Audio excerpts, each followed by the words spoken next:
Network Media, news for all races, connecting you to the world.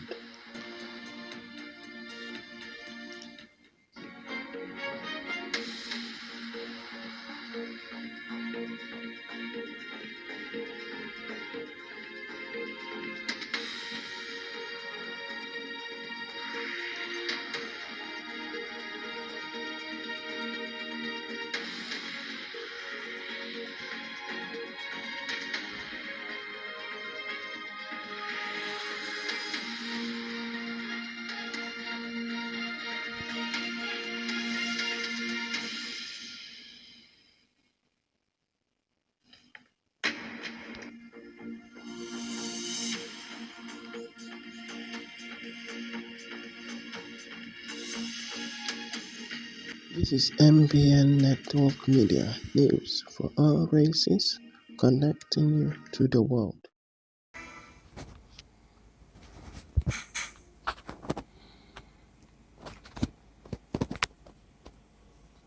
Hello, good morning, everybody. Welcome to Sunrise Daily today. I'm Chamberlain. What's up? Indeed, it's a beautiful Monday morning. I hope it's beautiful where you are, as the sun is rising beautifully here. I'm now Paugu Yusuf. Yes, it's bright and beautiful, and we're bright and early as well on this side. Good morning and welcome. I am Bukola Koka. Well, 10 days gone in July already. I had to play that role. But here in Lagos, it's definitely beautiful. Welcome to the show. I'm Kaido Kikele.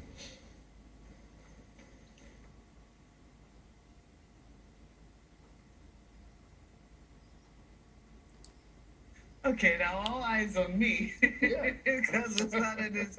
Well, I mean, we've said that the day is beautiful, and we sincerely hope that it is beautiful for you, wherever it is that you are. But yesterday, it wasn't so pretty for a number of travelers who were along the Lagos Badagry Expressway. There was a very ghastly motor accident which occurred along the particular road, and it left 15 people dead, including a 4-month-old baby. The accident was reported by the Federal Road Safety Corporation. We had a conversation with one of the officials afterwards, and he said he attributed it to overspeeding. According to him, it was a morning where Lagos was experiencing a downpour. There was a very heavy downpour, and a commercial bus driver was trying to overtake a truck. And apparently there was another truck in front, and somehow it ran into that particular truck. You can see some of the visuals now, some of the victims being evacuated from the bus. A very, very terrible sight to see. We understand that they were able to rescue some people who sustained minor injuries, beg your pardon, serious injuries actually, about 9 of them. A baby who was evacuated, alive, a 4-month-old baby, eventually got to the hospital and lost his life. A very, very, very sad situation there. Now, I know that there's so many scenarios that will come up as to first, these commercial buses, don't we need to have a second look at our commercial buses?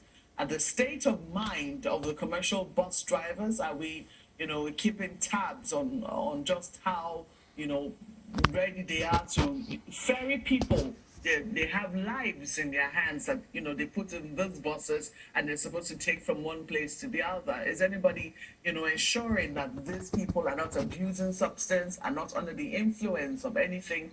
But sometimes you have to ask, how does it make any sense for anyone to be speeding in the rain? Before now, part of the problem of the Lagos Badagry Expressway used to be the situation of bad roads, but it has improved somewhat. At least we can speak to certain parts from at least I know from Ijaniki up all the way to Badagry. Those parts of the road, at least there is one lane that is now functional, fully functional. So you have to ask questions as to, is it that people are, when the roads are bad, they have accidents? When the roads are good, we still have to keep tabs on how drivers use those roads. But then, you also have to ask how people are conscious of safety. Do people know that they shouldn't be driving, really fast when it's raining heavily? Some people will say it's common sense, but sometimes common sense is not so common. And that's precisely the result of what we saw yesterday. 15 people in one fell swoop. While we talk about insecurity of lives and insecurity across the country, should we also lose lives to matters like safety that could have been prevented in the first place? Well, Mark, well, we really shouldn't be losing lives when it's inevitable. And, Lagos Badagry Expressway is a scene that I'm familiar with. And, I was going to jump on, that thought about whether it occurred as a result of, the chaotic scene of Lagos Badagry Expressway until, we had a conversation before the start of the program. And you said, quite a number of that portion, quite some portion of that road has been rehabilitated. So why should this happen? It was really a gory sight to behold, even though we had to, blur some of the images of that accident. Quite a number of people, from experience are unable to reprimand recalcitrant drivers, particularly in public transport, but that shouldn't be the case. So it was disheartening to watch the road safety official who spoke with Channels Television yesterday, to hear him say that the drivers, perhaps the passengers, I beg your pardon, couldn't reprimand the driver, for over speeding. Where the road is okay, then there really is no need to blame government for, bad portions of road resulting in accidents. We must do better. Particularly, this is also a clarion call now to, those bus transport unions to rein in on their drivers. There was a time that, there was part of training for them was that they would be subjected to some form of alcohol test before they are entrusted with that all-important responsibility of safety of lives.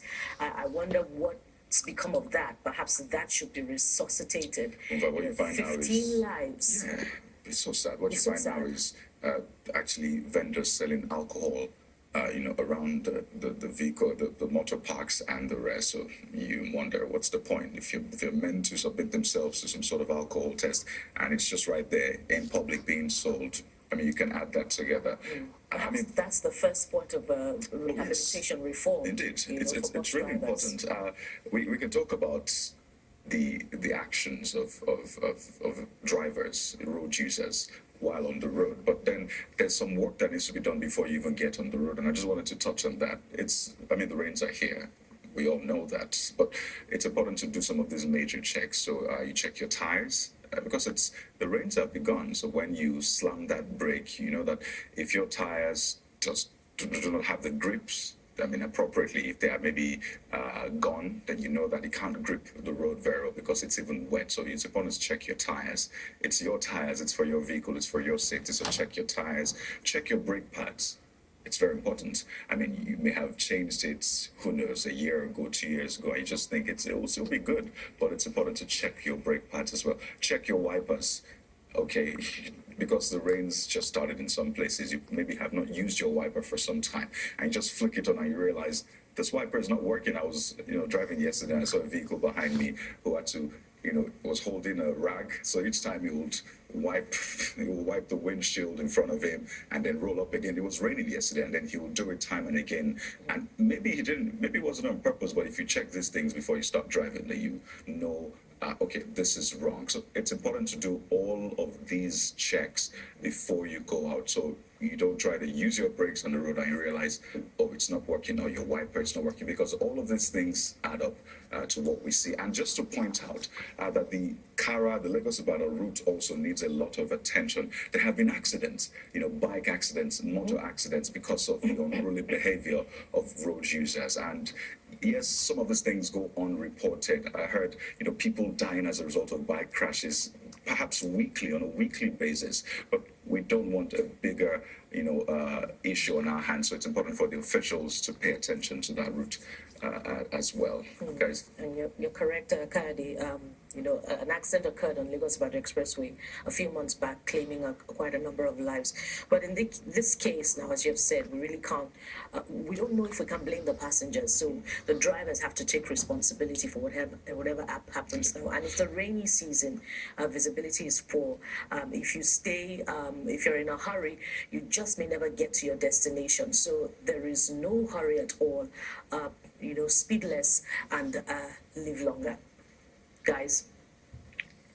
Well, there's just so much, because sometimes when you look at all of these things, the decay in some of these agencies is just mind-boggling, because there's a lot that needs to be done. I mean, at least all of these agencies, they've got to pull their weight. They have to perform and carry out their duties, because I say time and again, and because they've actually accosted me and I was able to get that kind of information out from them. Most of these agencies approach the cars that they think can pay the fines, and they say, look, if we approach some of those other cars there, they can't pay any fines, so we don't want to, in the manner of speaking, waste time on those kinds of people. And that's why you see them take laws into their hands, they throw caution to the wind, they do all sorts of things, endangering the lives of motorists. And motorists themselves, you just have to look at the kind of vehicle you're entering. Have a little bit of value for your own life.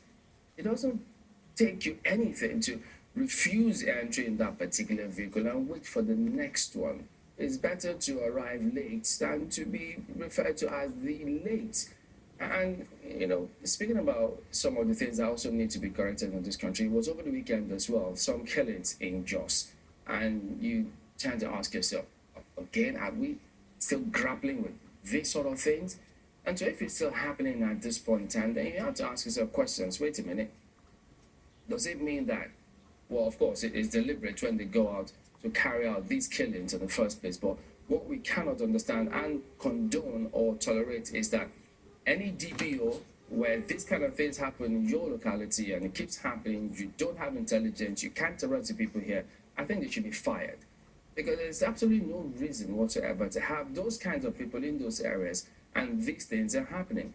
Because we know, they tell us time and again, and sometimes the officials in uniform who you see stopping you on the roads in the early morning, asking a thing or two, are those who have done the night shift, they're about going home, so they do all of that knowing they're not going to return, and they also allege that they make returns to certain persons or DPOs. So all of these things are things that the security agencies, the IGP, the NSA, they cannot condone these kinds of actions, because you don't want residents taking laws into their hands, because if that happens, you have a lot more challenge on your hands. And so it's just that, look, we all need to ensure that the right things are done, because no one has a monopoly of violence. If certain other people decide, look, we've had up to here, if you can't protect us, we protect ourselves, then what will we do about all of these things? So look, we just have to step up, show up and show out, and ensure that these things for which they were elected and the security agencies who are paid with taxpayers' funds do what they have to do. All right, so let's go ahead and take you through some of the dailies here today. Let me look at New Telegraph. They're talking about attrition rate in military, worrisome, says retired general. I say we've not had enough worries in this country to grapple with. And then you see this one. Warns Nigeria creating security problems in different ways. Seeks extension of service years. This has been happening for how long now? And people thought that, well, it's the norm. But now you get to hear this. So you can imagine the kinds of impressions several of them might have had for at least this to come forth. Because look, well, I guess we'll just have to wait and see if we'll find a way to address these kinds of scenarios. Because can we continue in the same way? I don't know. It's perhaps your guess might be as good as anybody else's. So there you go. That is what you have here. Account for $5 billion Abacha loot, court orders OBJ, Yaradua, Jonathan, Buhari's governments asks Tinubu to disclose recovered sum. Serap writes president to implement judgment. And so perhaps attention turns on government again in terms of how, whether or not they will respond to court orders. And don't forget to hear the next couple of days that they will appeal this, and then who knows, it goes into history books, because we tend to move on quickly from certain things that should define us. Because I mean, not really, it doesn't even matter if you commit a crime now. In 20-30 years, you should. I often ask myself, look, how many of our security agencies are even still involved in investigation of crimes that's been committed a long time, a while ago, such that it serves as a huge deterrent to several other people? Because in many cases, you just find out they just move on and say, look, well, look, it's gone with history, and people can do things and go away with it. Who knows? And then Nigeria again, featuring internationally, but this time Seychelles bans Nigerian passport holders from holiday visits. I think it's about time that, who knows, we revisit this kind of things and reposition the image of this country, because there are just so many things that need to change, really. So many. But that's the Telegraph this morning, guys. Okay, so let us take a look at the Abuja Inquirer. I'm trying to focus on what is happening right here in the city. And Trade More is still very much on the front page. Why did you look up like that, Timberlake? Trade More is still very much the focus for the Abuja Inquirer. Okay. You see there, Trade More Estate, FCTA residents battle rages. No estate on Airport Road has land title. That's somebody speaking now. You might want to know who that is on page 3 of the paper. Is that a government official, or is that somebody alleging that indeed no estate on Airport Road has land title? I don't know. You might want to look for details on page 3 of the paper. You have a number of other stories here. French embassy denies Nigerian teen prodigy visa.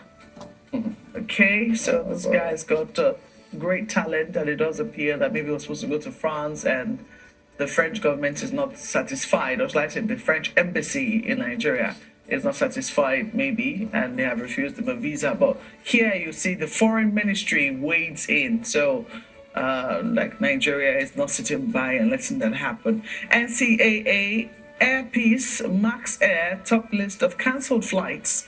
That is also on the front page of the paper. We'll leave it there for the Abuja Inquirer.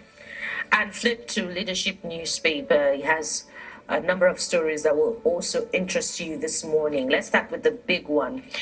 This is how it is rendered. NAS committees, Akpabio, Abbas under fire for conceding 50% chairs to opposition. There are just a few riders.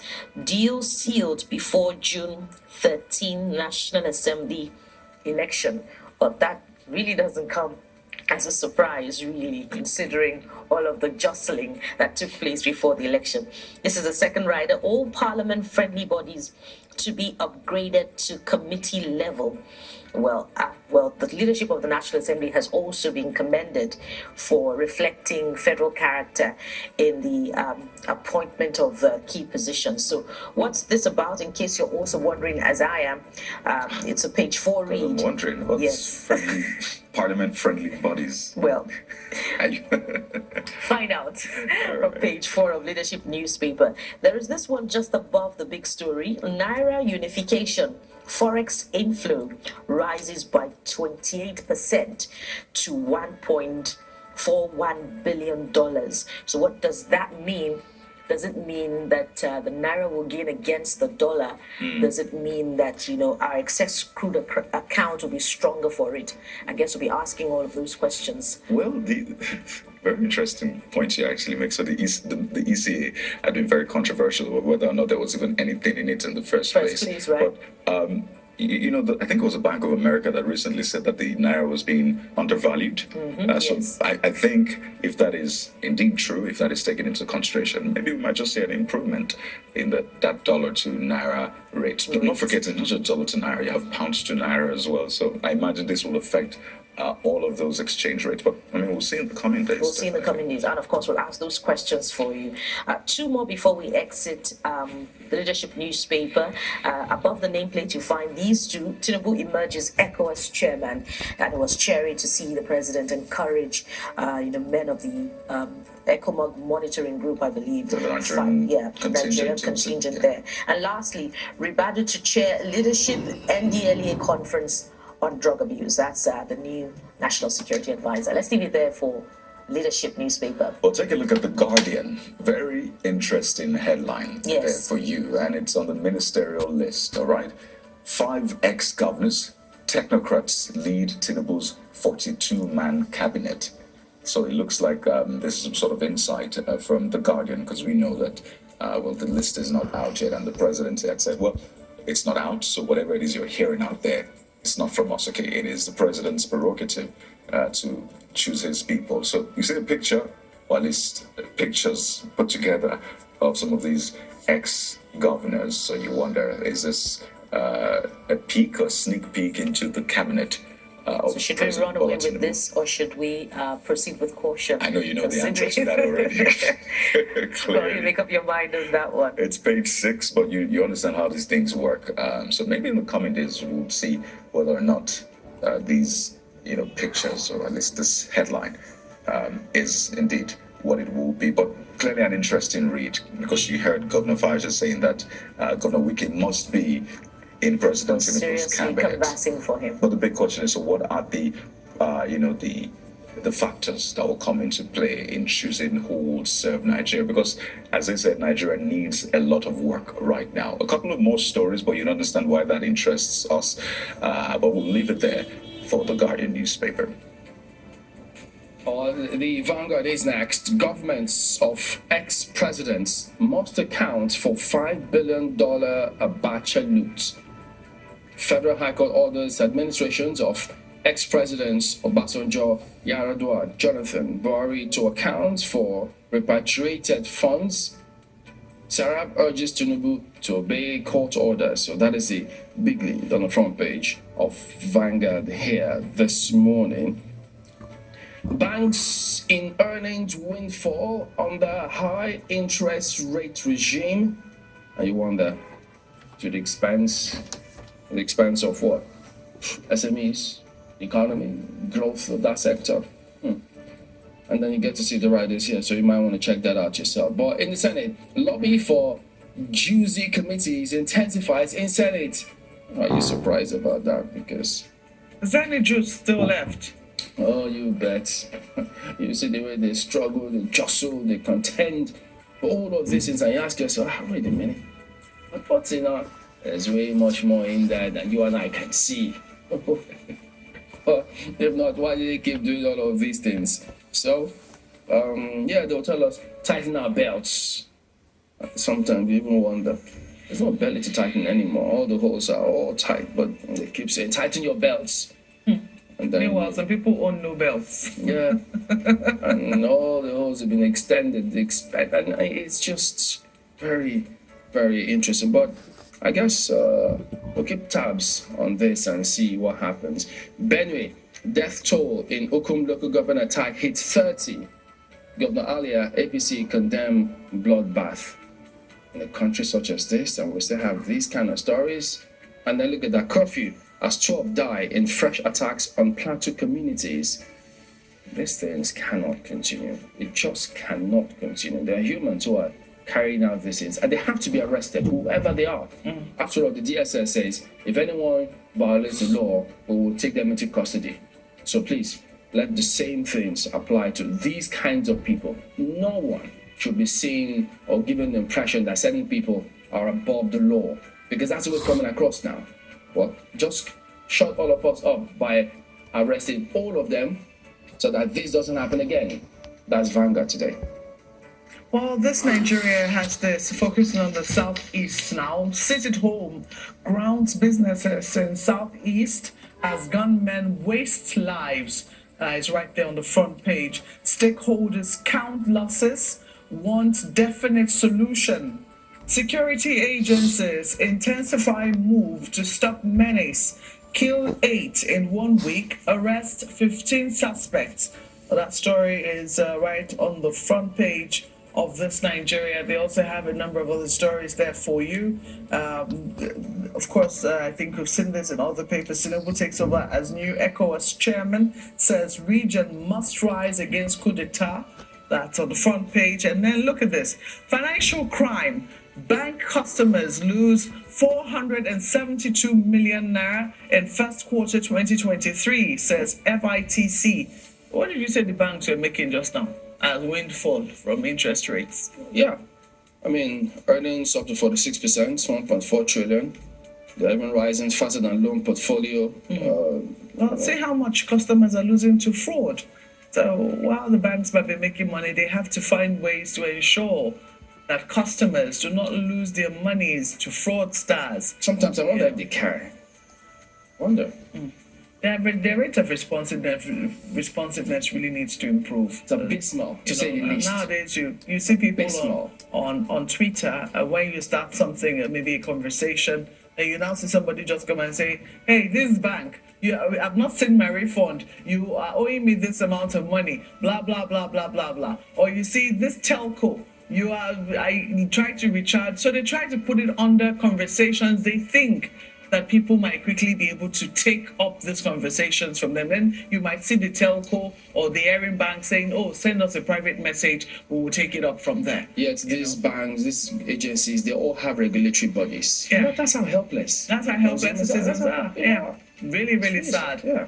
Really, really sad that citizens have to resort to those kinds of tactics to get the attention of the banks or the telcos. Well, let's leave it there for this Nigeria.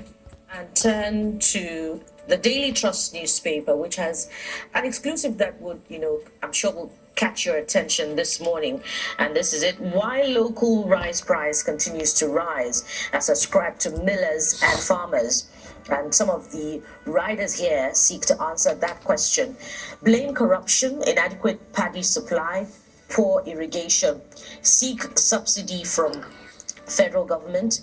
Tinubu must wade in. That's ascribed to citizens who also spoke to this report. And lastly, we supported 4.57 million farmers as ascribed to the CBN. So what's the place of this support for 4.57 million farmers? That's the Anchor's a reference to the Anchor Borrowers program. Isn't it supposed to bring down the price of bags of rice sufficiently?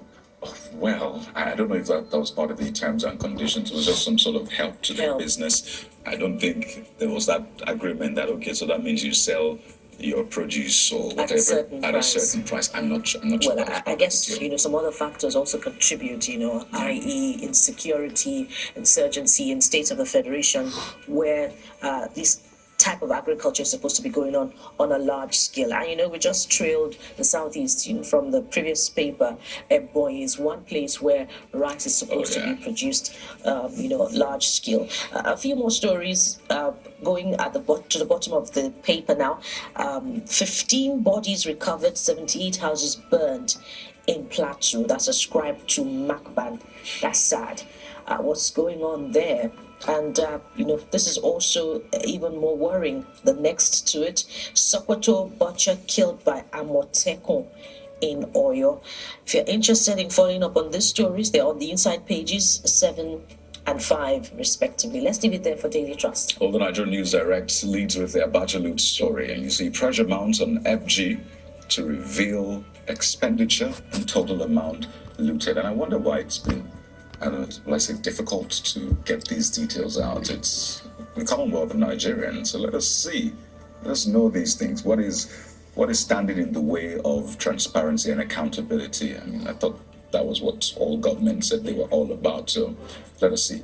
You see the writers right there. But let me just show you this one. It's at the bottom of the front page of the Nigerian News Direct, and you see over 5.9 million electricity customers billed inaccurately by discos.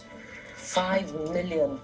Well, if you were to round it up, it would be 6 million because it's 5.9 million. You know, and we're just talking about the banking sector. We're talking about the power sector as well. But some will say maybe it's even the power sector that has a lot of issues. Really. There was even a time that an increase was surreptitiously implemented without an official notice. Somewhat, consumers just noticed a sufficient decrease in the amount of time that a particular unit of electricity bought lasts for. So all of those issues.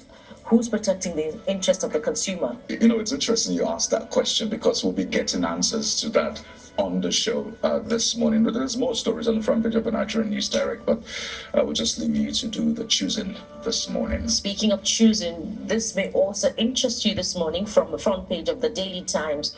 Resurgence of killings nationwide tops NAS agenda this week, and they have a lot of talking to do, but much more than talking. Government also needs to walk the talk. Security chiefs face tough screening. Some ministerial nominees fail routine clearance. It appears that work is already beginning in that regard. And above the nameplate, let's go to the bottom of the nameplate now. This is another interesting issue. Why foreign airlines dread operating within Nigeria. And lastly, we know military personnel involved in illegal oil bunkering. That's ascribed to Niger Delta Group, which seems to be backing the Niger Delta agitator Asari Dokubo, who spoke just a few weeks back. And that ends it for the Daily Times and pretty much also for the newspaper review. We will be delving into all of those issues for you this morning, but that will be after the break. We'll be right back.